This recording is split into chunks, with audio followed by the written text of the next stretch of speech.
Kehadiran Patrick Kluivert di markas Oxford United jadi sorotan media Inggris. Tak biasa-biasanya Jepang gelisah sebelum hadapi timnas Indonesia, padahal 2 bulan lagi mereka sudah pasti. Mode serius, Kluivert dapat tawaran khusus dari Erick Thohir jelang timnas Indonesia versus China.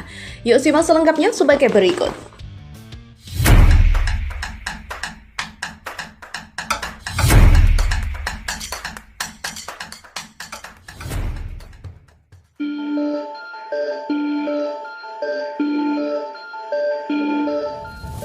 Sementara pelatih timnas Indonesia Patrick Kluivert hadir di Stadion Kasam untuk menyaksikan laga Oxford United versus Leeds United. Pertandingan pekan ke-43 Championship itu berlangsung pada Sabtu 19 April dini hari. Kluivert terlihat duduk di tribun stadion ditemani asistennya Daniel Lansard dan juga penasehat teknis Jordi Cruyff.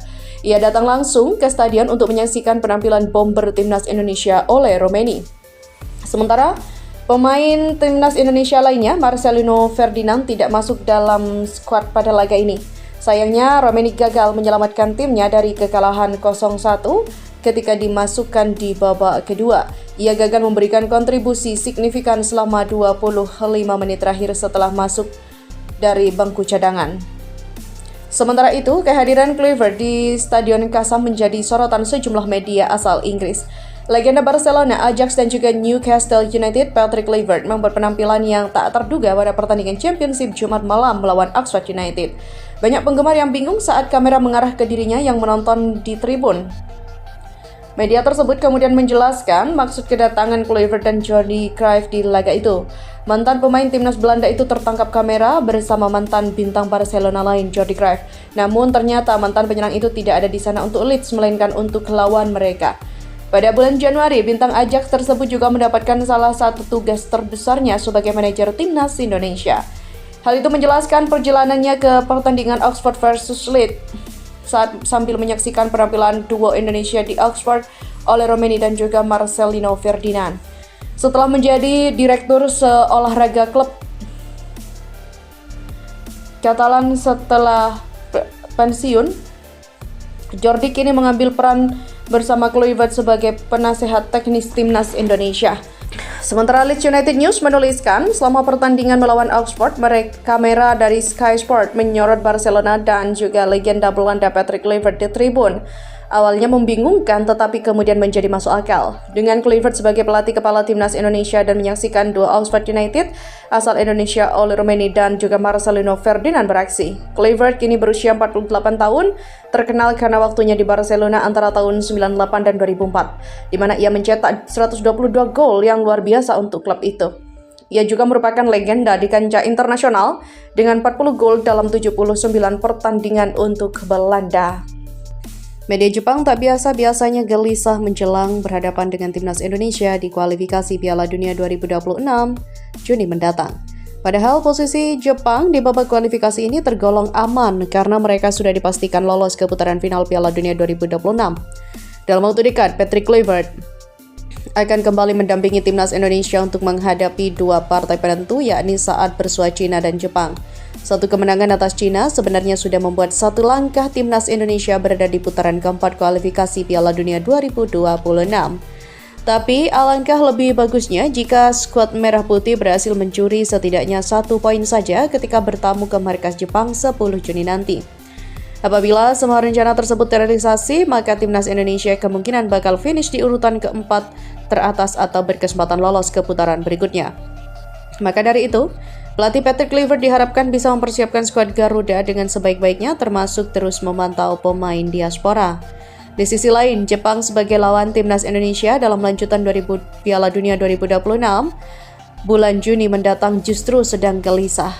Tak seperti biasanya, media Jepang mengatakan jika mereka cukup khawatir apabila timnas Indonesia akan mendapat tenaga baru di laga nanti.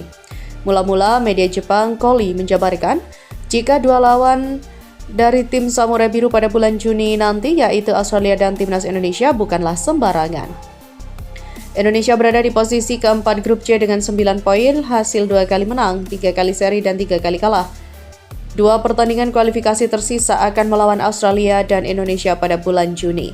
Namun mereka cukup mengkhawatirkan progres bertambahnya pemain naturalisasi yang selama ini kerap dijadikan senjata utama oleh PSSI dan timnas Indonesia. Dalam beberapa tahun terakhir, timnas Indonesia telah aktif menaturalisasi pemain keturunan Belanda. Mereka bahkan menyoroti pemilihan skuad oleh Patrick Kluivert saat lawan Australia dan Bahrain lalu. Ketika itu 10 dari 11 pemain inti merupakan diaspora Eropa. Di bawah manajer baru Patrick Kluivert, mantan penyerang timnas Belanda 10 dari 11 pemain inti dinaturalisasi. Publik Jepang juga semakin dibuat khawatir setelah mengetahui jika timnas Indonesia sempat dirumorkan bakal kedatangan Emiliano Jonathans. Akan tetapi, Ketua Umum PSSI Erick Thohir buru-buru menanggapi kabar itu dan mengatakan jika pihaknya belum berkomunikasi dengan Emiliano Jonathans. Presiden Federasi Sepak Bola Indonesia Erick Thohir mengatakan tidak ada rencana untuk menyambut pemain naturalisasi baru. Demikian pungkas Koli. Ketua Umum PSSI Erick Thohir memberikan tawaran khusus kepada pelatih timnas Indonesia Patrick Kluivert jelang 2 laga pamungkas kualifikasi Piala Dunia 2026 zona Asia. Untuk pertandingan ini, Erick memberikan tawaran kepada Kluivert agar skuad Garuda bisa datang lebih awal agar dapat menjalankan persiapan lebih panjang. Bahkan pada Juni mendatang, saya tawarkan kepada tim kepelatihan mungkin para pemain juga jika mereka datang lebih awal untuk mempersiapkan diri, kata Erick Thohir dalam wawancara dengan The Highway seperti dikutip dari kanal YouTube PSSI TV. Erick mengatakan pihaknya mengamati situasi kompetisi di Eropa yang sudah berakhir pada Mei mendatang. Oleh karena itu, tim bisa berkumpul lebih awal. Kami punya pertandingan tanggal 5 Juni dan 10 Juni. Cina dan Jepang dengan kompetisi mungkin telah berakhir pada pertengahan Mei, jadi tergantung kapan Anda bermain, mereka akan bersantai dengan keluarga. Namun kemudian kita konsolidasi, mungkin kita berlatih lebih awal, itu akan bagus karena program ini benar-benar kami perhatikan secara detail, bukan hanya program saja, ucap Erick. Pertandingan melawan China dan Jepang sangat menentukan bagi timnas Indonesia untuk menatap Piala Dunia 2026, di mana skuad Garuda kini berada di peringkat keempat klasemen sementara dengan poin 9. Indonesia terpaut 4 poin dari Australia di peringkat kedua sebagai zona otomatis lolos. Sedangkan jika Indonesia finish di posisi 4 besar akan kembali berjuang di putaran keempat. Sementara FIFA kembali memberikan perhatian khusus kepada timnas Indonesia yang sedang berjuang menembus Piala Dunia 2026. Perhatian itu kerap diberikan melalui media sosial mereka. Terbaru, akun Instagram FIFA World Cup mengunggah konten yang mengingatkan bahwa 50 hari lagi, timnas Indonesia akan kembali beraksi di kualifikasi Piala Dunia 2026.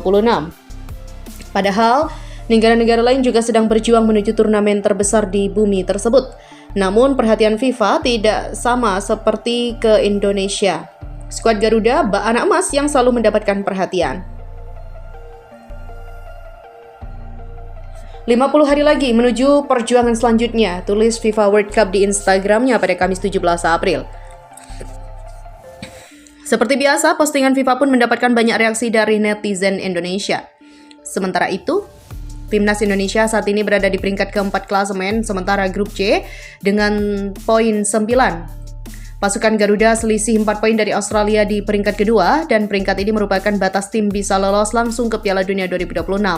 Sedangkan jika finish di peringkat keempat besar, timnas Indonesia masih punya peluang yakni melanjutkan perjuangan ke ronde keempat.